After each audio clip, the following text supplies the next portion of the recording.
Atorra Mantarra da Katalin Antxiak sortutako moda eta jantzien marka, pasioz, mimoz eta emozioz beterik eskulana balioztatzen duen proiektua. Produktu klasikoan ere etxean atorrak eta mantarrak dira, atorrak gizonezkoen alkandora da eta mantarra emakumezkoena, eta horiek egite ditut lepo ezberdinekin eta materiale ezberdinetan kotoizkoak, liozkoak, soineko formakoak, atorra jakadelarik artileskoa, dena hortik abiatuta ez. Nola egiteari prozesuari ematen dio garrantzia Katalinek eta bia puntu horretatik sortzen du. Material naturalak ezinbestekoak dira. Eramango duguna aixe eta zerbait eramango duguna denbora luze batean zehar, ez? Hainbat urtetan gurekin eta aldi berean ere eta albada aldanen enean genero gabe.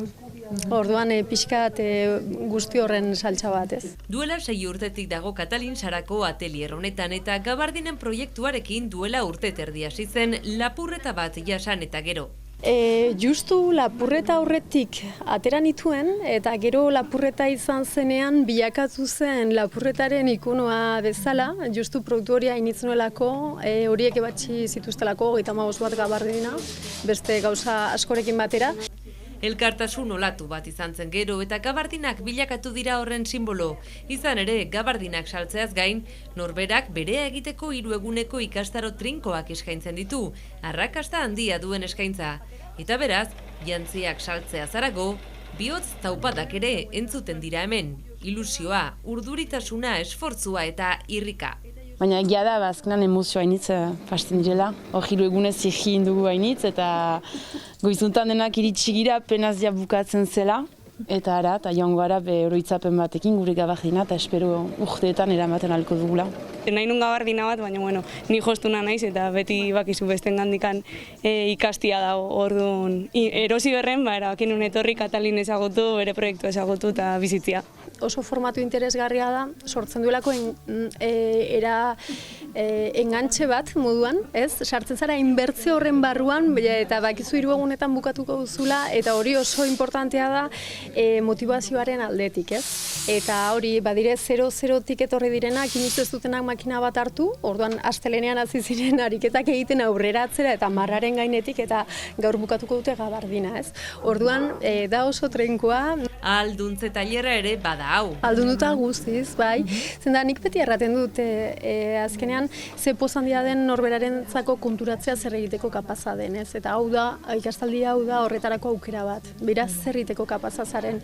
Pentsatzen dut bizian askotan ahaztu egiten dugula hori, ez?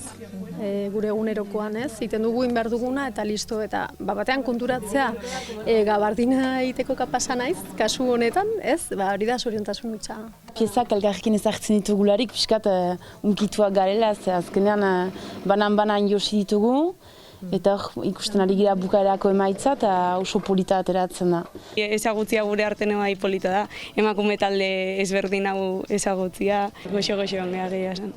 Esperientzia transformagarria parte hartzaileen esanetan, eta gibelean dagoen lan guztiaz jabetuta, moda jasangarria eta lokala sustatzea du xede. Eta nire kasuan ni patronista naiz, moda diseinatzailea naiz, orduan nik nire diseinuen patroi guztiak ere nik egite ditut, eskuz marrazte ditut paperean. Horrek zer eskaintzen du edo zer berizitasun ematen dio proiektuari, nire bezeroari bere neurrietara adaptazio bat egitea. Besoen luzeera, jakaren luzeera, bularraldea, egokitzea, ez? Eta esango nuke ere, hori iraunkortasunarekin ere lotua dago, zenta bauzu zerbait zure neurrian egina gusturago duzuna eta gehiago zerabiliko duzuna, baina iraunkortasunaren bila datorren beste dator zerbait bere gorputzera moldatua egiteko gogoz.